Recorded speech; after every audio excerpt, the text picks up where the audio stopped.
할렐루야. 오늘 목요일 새벽에 오신 여러분을 환영하고 축복합니다. 우리 인사 한번 나누겠습니다. 잘 오셨습니다. 말씀에 은혜 받으십시오.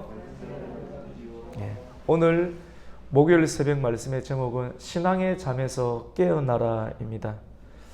하나님의 사람도, 신실한 하나님의 사람도 종종 신앙의 삶 가운데 잠이 들 때가 있는 경우를 보게 됩니다. 여러분, 세례 요한이 어떤 사람입니까? 정말로 여자가 낳은 중에 가장 최고다라고 예수님께 칭찬을 받을 정도로 심지가 굳고, 그의 아버지가 예루살렘이라고 하는 이스라엘의 수도 서울에서 목회하고 있었지만도 나는 여기서 있을 수 없다, 하나님께서 내게 주신 사명이 있다 라고 그 사명의 부르심에 이끌려서 광야에 나가서 생명을 걸고 약대토롯을 입고 메뚜기와 석청을 먹으면서 수많은 영혼들을 예수님께로 또 하나님께로 천국으로 이끄는 회개의 메시지. 여러분, 회개 메시지 하는 건 절대로 쉽지 않습니다. 회개 메시지 전하면 되게 에너지 많이 나갑니다. 알아놓을 정도로 되게 힘듭니다. 왜냐하면 생명을 걸어야 되거든요. 생명을 걸고 회개의 메시지, 그냥 여러분이 회개해야 됩니다 막 이렇게 하다가 막 덮어씁니다. 이렇게 힘들기 때문에. 그래서 사랑이 충만하고 믿음으로 충만하고 영성을 잘 준비하고, 근데 회개의 메시지를 계속 전하는데, 근데 그 세례 요한은 그 회개의 메시지, 회개의 각성의 메시지를 계속 요단강변을 돌아다니면서 계속 그 말씀을 전했기 때문에 그는 일반 사람이 아니었습니다. 근데 이 세례 요한조차도 살짝 흔들릴 때가 있다라고 하는 것입니다. 여러분은 어떻습니까? 신앙생활하면서 흔들릴 때가 있습니까? 아니면 지속적으로 갑니까? 가끔씩 흔들릴 때가 있지요. 오늘 말씀을 통해서 우리가 신앙생활하면서 흔들릴 때도 있구나, 그래도 되겠구나 이렇게 생각할 수도 있겠지만도, 말씀을 통하여서 우리의 흔들림이 흔들리지 아니하는 신앙의 견고함으로 변할 수 있는 은혜가 있기를 주님의 이름으로 축원합니다.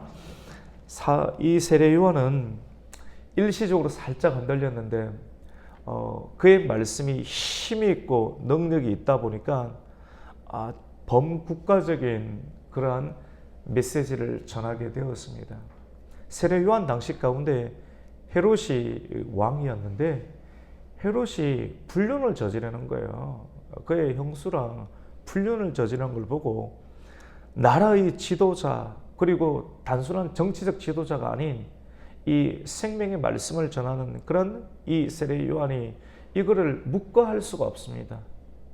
묵과할 수가 없고, 근데 이 이야기를 하면 자기에게도 피해가 올 것이 뻔한데도 불구하고 하나님께서 그것을 밀어내는 거예요.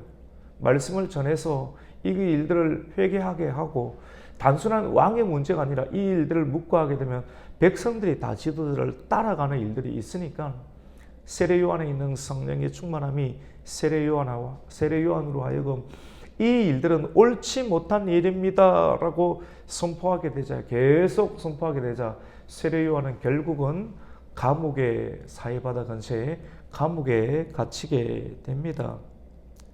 감옥에 갇히게 됐을 때 예수님께서 또 그에게 세례를 받았죠. 예수님의 소문을 계속해서 듣게 됩니다. 기적은 행하고 능력은 행하는데 과연 이분이 정말로 하나님의 아들이 맞는가, 그리스도가 맞는가, 메시아가 맞는가 라고 하는 그런 의심이 들기 시작합니다. 왜냐하면 정말 예수님께서 메시아가 맞다라고 하면 참된 복음을 전함으로 말미암아 그가 감옥에 갇혀 있는데 한 번도 신방 안 오는 겁니다. 신방 안 와요. 신방 와서 나를 위로해주고, 그리고 위로를 넘어서 나 자신을 감옥에서 빼내어서 하나님 나라가 나타날 수 있도록, 그리고 여우 같은 헤롯을 책망하고 꾸짖고 물리쳐서 정말로 메시아의 나라가 이 땅 가운데 올 수 있도록 해야 되는데, 사람이 복음을 전하다가 감옥에 갇히게 되고 감옥 속에서 사람은 빨리 구출되기를 바라지만도 내가 원하는 것, 내가 원하는 대로 그가 움직여 주지 아니할 때, 내가 원하는 대로 하나님의 나라와 교회가 이루어지지 아니할 때 사람은 살짝 시험에 빠질 때가 있습니다. 그래서 요한은 그의 제자들이 많았는데 그의 제자 2명을 불러서 면회를 올 것 아니에요. 면회를 와서 2명을 불러서 예수님께 보냅니다. 보내어서 세례 요한의 메시지를 예수님께 전하게 합니다. 그 메시지가 어떤 내용인가 하면, 예수님, 당신이 오실 그 이가 맞습니까? 오실 그 이라는 것은 메시아입니다. 유대 나라를 구원할 그 메시아, 오실 그 이가 당신이 맞습니까? 만약에 맞지 않다면 우리가 다른 일을 기다려야 합니까? 라고, 그가 신앙이 잠시 흔들리다 보니까 예수님을 알아보지 못하는, 정말 당신이 예수님 맞습니까? 라고 그 질문을 하는 내용이 있습니다. 우리 19절 말씀 한번 읽겠습니다. 19절, 오늘 우리 18절부터 읽었죠. 19절을 읽습니다. 시작. 요한이 그 제자 중 2를 불러 주께 보내어 이르되, 오실 그이가 당신이 오니까 우리가 다른 일을 기다리오리까 하라 하매. 아멘. 여러분, 내가 원하는 대로, 내가 이것이 맞다라고 여기는 대로 예수님께서 다 그렇게 하진 않습니다. 아무리 세례 요한의 영성이 크고 위대하다 할지라도 세례 요한은 사람이고 예수님은 진리거든요. 진리는 내가 원하는 대로 진리가 움직이지 않을 때가 있습니다. 하나님의 나라나 하나님의 교회나 또 하나님께서 하나님의 종을 통해서 역사하는 그런 일들이 내가 원하는 대로, 내가 바라는 대로 꼭 되지 아니할 때, 그때 사람은 일시적으로, 같이 봅시다, 신앙에 잠이 들 때도 있습니다. 이런 경우도 있을 때가 나타납니다. 나도 그럴 때가 있구나. 내가 잠시 흔들릴 때가 있구나. 흔들릴 때를 다른 언어로 표현하면 신앙에 잠이 들 때가 있구나 라는 생각이 있습니다. 아무리 신앙이 좋은 사람도 일시적으로 신앙에 잠이 들 수가 있습니다. 여러분, 성경에 몇 가지 예를 들면, 선지자 중에 선지자였던 그 엘리야 선지자, 갈멜산에서 바알에게 무릎을 꿇고 하나님을 믿는다고 하지만도 하나님과 바알 사이에 왔다 갔다, 이것도 아니고 저것도 아니고, 신앙도 아니고 신앙이 아닌 것도 아닌, 이런 왔다 갔다 하는 것, 하나님께서는 이런 사람을 속에서 내치시거든요. 너무나도 답답한 심령을 엘리야 선지자에게 전달해 주셔서, 너희가 어느 때까지 바알과 여호와 사이에서 머뭇거리겠느냐. 하나님의 성령의 역사가 엘리야의 입을 통해서 확 불을 쏟듯이 뿜어내게 만들면서, 그렇게 하면서 하나님의 불이 이 땅 가운데 떨어지게 했습니다. 그리고 난 다음에 하나님의 불이 떨어짐으로 엘리야가 믿는 여호와 하나님의 참신이심을 드러내었을 때, 이 바알의 선지자들을 시냇가에서 어떻게 합니까? 차단시키죠. 이걸 보면서 많은 사람들이 정말 하나님의 편에 서야겠다라고 돌아올 줄 생각했습니다. 이 정도 하늘에서 불이 내리고 또 그들의 거짓 선지자들을 이렇게 처형하게 되면 많은 사람들이 이제 하나님 편으로 오겠다. 저도 그래 생각이 들고 여러분도 그래 생각이 들지 않습니까? 그런데 마땅히 이렇게 되겠지라고 되는, 이쯤 이렇게 하면 사람들이 돌아오겠지라고 생각을 하는데, 이대로 되지 아니하고 이세벨이 저 엘리야를 내가 내일 이맘때 완전히 내 선지자들을 죽였던 것처럼 그렇게 만들 것이다라고 더 표독스럽고 악하게 주의 종에게 달려드는 것을 보고 엘리야는 어떻게 합니까? 멘붕에 빠집니다. 멘붕에 빠지고, 능력 많은 사람이 자기의 뜻대로 되지 아니할 때 우울증에 걸리든지 멘붕에 빠지는 경우, 멘탈이 붕괴가 되는 경우들이 사실 실질적으로 종종 있습니다. 이 정도 되면 사람들이 이렇게 해야 되는 거 아닌가? 근데 이렇게 되지 아니할 때 나는 생명을 거고 이렇게 하고 하늘에서 불까지 내려놓고 그리고 정리까지 해놨는데도 사람이 변화가 돼야 되는데 사람이 가장 힘든 것, 변화가 안 될 때, 그때는 내가 어떤 일을 해야 될지 손을 놓아버릴 때가 있습니다. 그래서 로뎀 나무 아래에서 하나님 보고 나를 죽여주시옵소서라고 하면서 신앙의 잠이 일시적으로 들 때가 엘리야에게도 있었습니다. 그리고 능력의 선지자였던 요나, 여러분 요나 말씀 한마디에 니느웨의 백성들이 다 꼬꾸라지고 회개 외쳤던 요나, 여러분 우리가 요나를 가볍게 얘기하는데 영성이 대단한 사람이었습니다.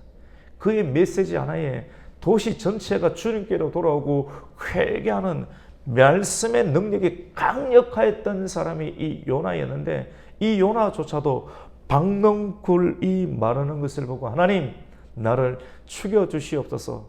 능력의 사람이었지만도 그의 뜨거움을 가리는 박넝굴을 하나님께서 마르게 만들으니 하나님 이렇게 하실 때사 나를 죽여달라고 신앙의 잠이 들 때가 있었습니다. 위대한 성군 다윗도 잠시 신앙의 잠이 들자 우리아의 아내를 범해버리는 신앙의 잠이 드는 경우가 있었던 것을 우리가 보게 됩니다. 그래서 예수님은 어떻게 말을 하는가? 이렇게 우리가 다른 사람을 기다려야 됩니까? 다른 메시아를 기다려야 됩니까? 당신이 정말로 메시아가 맞습니까? 라고 가장 잘 알아야 될 세례 요한조차도 흔들리는 모습, 그 질문을 세례 요한은 지금 감옥에 있고 예수님 바깥에서 사역을 하고 있고 제자를 보내서 이렇게 세례 요한의 이야기를 건네니까 예수님께서 이야기를 듣고 어떻게 이야기를 하시는가? 오늘 21절 말씀을 보면 그때 마침 예수님께서 질병과 고통과 귀신 들린 자들을 많이 고치시고 또 맹인을 보게 하신지라 이런 일들을 계속 사역을 감당하고 있었습니다. 그리고 이러한 일들을 마치신 이후에 22절에 보면 예수님께서 대답을 하시는데 우리 말씀을 한번 읽습니다. 22절입니다. 시작. 예수께서 대답하여 이르시되 너희가 가서 보고 들은 것을 요한에게 알리되 맹인이 보며 못 걸으는 사람이 걸으며 나병 환자가 깨끗함을 받으며 귀먹은 사람이 들으며 죽은 자가 살아나며 가난한 자에게 복음이 전파된다 하라. 여러분 이게 뭡니까? 구약 성경 속에 나타났던 메시아가 나타날 증거입니다. 피부병이 치유가 되고 귀신 들린 사람이 귀신이 쫓겨나가고 앞을 보지 못하는 사람이 앞을 보게 되고 귀가 먹은 사람이 귀가 들리게 되고 무엇보다 같이 봅시다. 죽은 사람이 살아납니다. 뭐 이런 일들이 수많은 증거들이 성경 가운데 있는데 메시아임을 드러내는 증거들을 예수님께서 증거했습니다. 이렇게 부드럽게 권면했는데 말이 부드럽게 권면한 거지만도 세례 요한이 들을 때는 이 내용이 어떤 내용입니까? 건너서 듣게 되면 어떻게 했습니까? 같이 봅시다. 책망입니다. 책망합니다. 책망의 형태지만 부드럽지만도 말씀 안에는 책망이 있습니다. 여러분 말씀 안에 책망이 있을 때 시험 들지 않은 은혜가 있기를 주님의 이름으로 축원합니다. 여러분 책망하는 것은 참 선지자가 책망을 하게 되고 거짓 선지자는 책망하지 않습니다. 내가 책망을 듣지 못하기 때문에 나는 계속 이렇게 해도 되는구나 계속 진행하다가 결국은 구덩텅이에 빠지게 됩니다. 예수님은 책망합니다. 부드러운 권면이지만도 부드러운 메시지 안에는 분명하게 이것이 옳지 않다라고 하는 책망이 우리에게 들릴 수 있습니다. 책망이 들을 때 여러분 기뻐야 됩니다. 사실 좋습니다. 우리가 그것을 고칠 수가 있게 되고 회개할 수가 있게 되고 그런 일들에서 그런 말과 행위에서 돌이킬 수 있는 그런 지도를 받을 수 있기 때문에 성경은 책망하는 사람을 두고 참된 선생이다 라고 말씀을 합니다. 그래서 22절에 예수께서 이르시되 너희가 가서 보고 들은 것을 요한에게 알리라고 말씀을 쭉 전하죠. 맹인이 보며 못 걷는 사람이 걸으며 나병 환자가 깨끗함을 얻고 기먹은 사람이 들으며 죽은 자가 살아나며 가난한 자에게 복음이 전파된다 하라. 이게 뭡니까? 말씀이고 이 말씀대로 이루어지는 것이 메시아인데 너는 어찌 신앙의 잠에서 깨어나고 있지 못하느냐라고 세례 요한을 일깨우는 주님의 메시지였습니다. 그러면서 예수님은 중요한 말씀을 합니다. 우리 23절을 한번 읽습니다. 시작. 누구든지 나로 말미암아 실족하지 아니하는 자는 복이 있도다 하니라. 여러분, 책망을 듣고 신앙생활하면서 새벽기도 말씀, 수요 말씀, 주일 말씀을 듣고 혹 다 소화가 되는데 가끔씩 딱 부딪히는 책망의 말씀을 들을 때 실족하지 아니하는 하나님의 은혜가 있기를 주님의 이름으로 축원합니다. 실족하지 아니하는 자가 복이 있습니다. 예수님 때문에, 말씀 때문에 실족하지 아니하는 자가 복이 있다라고 말씀을 하는 거죠. 그리고 요한의 제자들이 예수님에게 떠나가게 됩니다. 오늘날 많은 사람들이 보면 사람들 앞에 있을 때는 웃음을 주고 잘해주고 나는 당신의 편이고 당신의 지지자입니다라고 이야기를 하거든요. 그런데 뭔가 이상해요. 이상해서 알고 보니까 내가 없을 때 앞에서는 좋은 말을 하는데 뒤에서 335 모여서 잘못된 말, 조롱하는 말, 비난하는 말을 하는 경우들을 사람들에게서 보게 됩니다. 가끔씩 그런 일들이 사람들에게도 있고 그 사람이 자기 자신일 수도 있습니다. 그렇죠, 맞죠? 우리 자신일 수도 있습니다. 그런데 예수님은 어떻게 언어를 구사하느냐? 객관적인 자리에 말씀을 선포할 때는 분명하게 바른 말씀을 지도함으로 책망이 나올 수도 있지만도 사람이 떠나간 다음에 없는 자리에서는 그 사람을 세워주고 칭찬해주는 일들을 합니다. 여러분, 사람 없을 때 그 사람이 이야기할 때는 비난의 이야기는 거의 안 해야 됩니다. 꼭 필요한 경우는 하겠지만도 비난의 이야기는 거의 하지 말아야 되고 같이 봅시다. 세워줘야 합니다. 사람이 없을 때 세워줘야 돼요. 그래야 실족 안 합니다. 그리고 바른 말씀을 전할 때는 말씀으로 인해서 고칠 수 있도록 바르게 말씀을 전해야지 참된 목사이고 참된 지도자이고 참된 성도가 되는 것이죠. 예수님께서는 요한의 제자가 물러가게 되었을 때 예수님은 어떻게 말하는가 보면 오늘 우리 26절 볼까요? 26절 보면 선지자보다도 훌륭한 자라고 예수님 말씀을 하고요. 그리고 28절에 보면 한번 읽어볼까요? 28절 읽습니다. 시작. 내가 너희에게 말하노니 여자가 낳은 자 중에 요한보다 큰 자가 없도다 라고 말하죠. 요한을 계속 세워줍니다. 그리고 24절에 보면 요한이 보낸 자가 떠난 후에 사람이 떠나갔죠. 그럼 없죠. 그러면 막 비난할 수 있잖아요. 근데 비난하지 아니하고 어떻게 이야기합니까? 요한의 강직함과 정직한 성품을 세워줍니다. 우리 24절을 읽습니다. 시작. 요한이 보낸 자가 떠난 후에 예수께서 무리에게 요한에 대하여 말씀하시되 너희가 무엇을 보려고 광야에 나갔더냐? 바람에 흔들리는 갈대냐? 요한이 이렇게 예수님께서 요한이 보낸 사람에게 요한을 책망하는 일들, 이제 정신 차리고 신앙에서 살면서 깨어라, 내가 바로 그 메시아다 라고 하는 책망의 메시지를 전했을 때 주변에는 많은 사람들이 요한에 대해서 요한이 약간 요한도 별 것 아니네 이런 생각을 할 수도 있는데 그렇게 하지 아니하고 요한을 다시 이렇게 세워줍니다. 어렵게 말하면 24절에 있는 것처럼 많은 무리에게 요한에 대해서 말씀하시되 너희가 무엇을 보려고 광야에 나갔더냐? 바람이 흔들리는 갈대냐? 너희가 광야에 나가서 세례 요한에 대해서 설교를 듣고 세례를 받을 때 너희가 진정 원하는 지도자가 어떤 사람이냐? 바람에 왔다 갔다 여론에 의해서 흔들리는 그런 사람을 보기 위해서 그 설교를 들으러 광야에 갔더냐? 아니지 않느냐? 요한은 얼마나 강직한 사람이었더냐? 얼마나 정직한 사람이었더냐? 바람이 흔들리지 않는 사람이 누굽니까? 요한이었다라고 요한을 세워줍니다. 그리고 25절 말씀 가운데 그러면 너희가 무엇을 보려고 광야에 나갔더냐? 부드러운 옷을 입은 사람이냐? 여러분, 부드러운 옷 입은 사람, 천이 옷이 부드러운 것은 고급진 옷이지 않습니까? 그리고 보러 화려한 옷을 입고 사치하게 지나는 자는 어디에 있습니까? 왕궁에. 정치하는 사람들 왕궁에 있지 않느냐?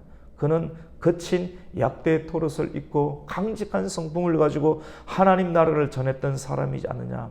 그 사람 일반 사람 아니다. 내가 그를 책망하는 것처럼 보이지만 결코 그를 업신여기지 말라. 그는 여자가 낳은 자 중에 가장 위대한 자다라고 말씀을 예수님께서 하시면서 요한의 길을 세워줍니다. 그런데 우리가 또 의문이 되는 내용은 28절 내용 가운데 보면 그러나 이렇게 이야기를 합니다. 중반절에 보면 하나님 나라에서는 극히 작은 자라도 그보다는 크다. 그가 누굽니까? 세례 요한. 이 말씀을 어떻게 해석을 해야 됩니까? 하나님 나라는 천국이죠. 하나님 나라는 이 교회지요. 그리고 예수님께서 다시 이 땅 가운데 지상 가운데 재림하실 그 천년의 왕국이고, 그리고 천년 왕국 이후에 우리가 들어갈 새 예루살렘 성과 같은 영원한 하나님 나라가 이 하나님의 나라인데, 이 하나님 나라 들어가게 되면 같이 봅시다. 지극히 작은 자라도 요한보다 크다. 이단들은 이 해석을 잘못해서 요한은 지옥에 있다라고 또 이야기를 합니다. 근데 그렇지 않습니다. 또 신천지는 뭐 배도했다라고도 이야기를 하는데 말도 안 되는 해석이죠. 여러분, 지극히 작은 자라도 요한보다 크다라고 하는 것은 여러분 하나님 나라에서 큰 자는 섬기는 자주 예수님께서 맞죠? 그리고 하나님 나라에서 큰 자는 같이 봅시다. 진리를 깨달은 자입니다. 많이 아는 것이 아니라 한 가지라도 듣고 그것을 깨닫고 순종하는 자, 깨달음이라고 하는 것은 순종을 포함하고 있는 영역입니다. 순종이니까 섬기겠죠. 알고 있고 머리만 큰 사람이 아니라 무릎이 깊은 사람, 무릎을 섬기는 사람, 깨달은 사람은 움직이겠죠. 오늘날 여러분 세례 요한의 때보다 오늘날의 이 시대의 신약의 교회는 얼마나 말씀이 다 깨달아진 상태에 있습니까? 성도들에게 얼마나 많은 예수 그리스도의 하나님 나라의 생명의 말씀, 십자가의 도, 부활의 도, 그리고 우리가 천국에 들어가고 주님께서 이 땅 가운데 오실 때 일어날 천년의 왕국, 계속 천년왕국 이야기는 분명하게 있습니다. 분명하게 있고요. 그리고 천년왕국이 지난 다음에 주님과 함께 새 예루살렘에 들어갈 수 있는 영원한 하나님의 나라. 그리고 이 땅 가운데서도 하나님의 교회, 하나님 나라 계속 이루어지는데 이 교회 가운데서 성령의 시대이기 때문에 수많은 복음이 완전한 많은 부분의 계시가 열려서 그 말씀을 듣고 깨달을 수 있는데 오늘 이 시대는 많은 사람들이 깨닫고 진리를 알고 있고 진리를 알고 있는 만큼 순종했을 때 천국에 들어갈 수가 있게 되겠죠. 많은 사람이 깨달음이 있는 시대. 그래서 예수님을 더 알 수 있고 예수님을 아는 사람은 더 좁은 길 가운데 흔들리지 아니하고 들어갈 수 있겠죠. 왜 흔들립니까? 깨닫지 못하니까, 알지 못하니까, 영안이 열리지 않았기 때문에 무섭고 두렵고 위축되는 것인데 진짜 주님에 대한 깨달음이 있고 주님을 알게 되고 영이 열리고 눈이 열리고 귀가 열리면 사람은 두려워하지 않습니다. 두려움을 뛰어넘는 신앙을, 흔들리지 않는 신앙을 가지고 실족하지 않고, 가끔씩 실족하거든요. 사람이 약해서 그래요. 근데 약함을 강하게 만들어야 돼요. 내가 정기적으로 한 달에 한 번씩 또는 1년에 한 번씩 흔들릴 때가 있는데 그 흔들릴 때는 반복적인 흔들림일 것입니다. 우리가 최근에도 우리가 말씀을 함께 나누었처럼 내가 반복적으로 넘어지는 부분이 있으면 그 부분을 어떻게 해야 되는가 같이 봅시다. 신앙을 강화해야 합니다. 믿음을 강화해야 돼요. 요거 때문에 꼭 실족되는 거 있어요. 쏟아버려요. 쏟아버리고 쓰러져 버려요. 근데 그 부분을 강화하세요. 그리고 기도하시고 그리고 상담하세요. 상담하고 기도하고 그리고 말씀을 통해서 강화해서 이 부분을 계속해서 강화해서 반복적으로 이 부분에 대해서 마귀의 공격과 내 자신의 연약함으로 쓰러지는 일들, 그리고 낭비하는 일들, 오늘 말씀과 같이 세례 요한처럼 신앙에 잠이 드는 일이 일어나지 않도록 만드는 것이 중요합니다. 마지막 말씀입니다. 오늘 말씀 안에 예수님께서 반응이 없는 이 시대에 관하여서 꾸짖고 있습니다. 우리 31절에서 32절에 나오는 내용인데요. 비유를 하십니다. 이 시대의 사람, 이 세대의 사람을 무엇으로 비유할까? 무엇과 같은가? 비유하건대 우리 32절을 읽습니다. 시작. 비유하건대 아이들이 장터에 앉아 서로 불러 이르되 우리가 너희를 향하여 피리를 불어도 너희가 춤추지 않고 우리가 곡하여도 너희가 울지 아니하였다 함과 같도다. 능력이 많은 종들이 갑자기 푹 넘어질 수 있는데 왜 그러냐면 이렇게까지 했는데도 사람들이 변화가 없거든요. 사람이 반응이 없고 변화가 없으면 사람 확 넘어집니다. 엘리야가 그렇게 넘어졌고 요나도 그렇게 신앙의 잠이 올 때가 있습니다. 여러분, 반응이 없는 시대입니다. 그리고 이 말씀을 통해서 우리는 안 넘어져야 되겠죠. 엘리야를 넘어서야 되고 세례요한을 넘어서야 되겠죠. 능력 많이 행한 다음에 이쯤 되면 사람들이 또 많이 헌신한 다음에 이쯤 되면 사람들이 이렇게 변화되겠지. 안 변화될 때가 있어요, 여러분. 그때 사람이 훅 쓰러집니다. 세례요한처럼 훅 쓰러져요. 그래서 늘 끼어 있어야 돼요.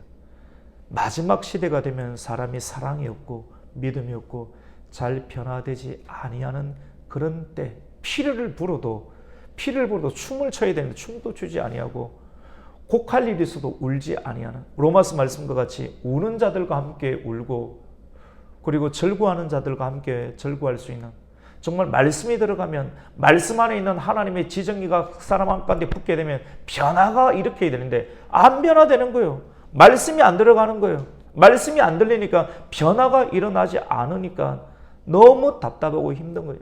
선지자는 괴롭습니다.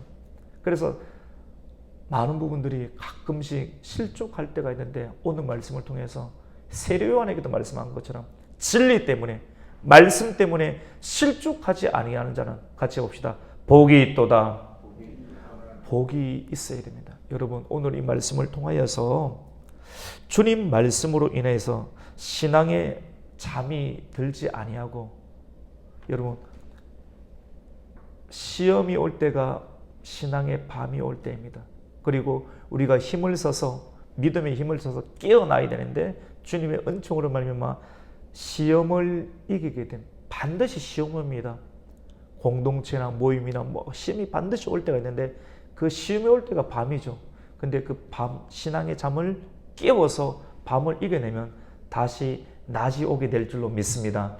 밤이 오고 낮이 오고 밤이 지나고 낮이 올 때 어떤 일들이 일어나는가 같이 봅시다. 열매가 나타납니다. 우리 마지막 35절을 읽습니다. 시작. 지혜는 자기의 모든 자녀로 인하여 옳다함을 얻느니라.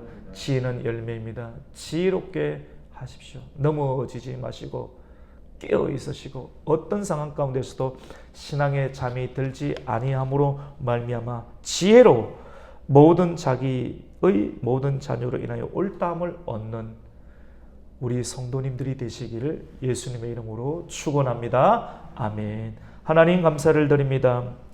오늘 우리를 깨워주시고 오늘 말씀과 같이 신앙의 잠에서 깨어날 수 있는 우리가 되게 하여 주시옵소서.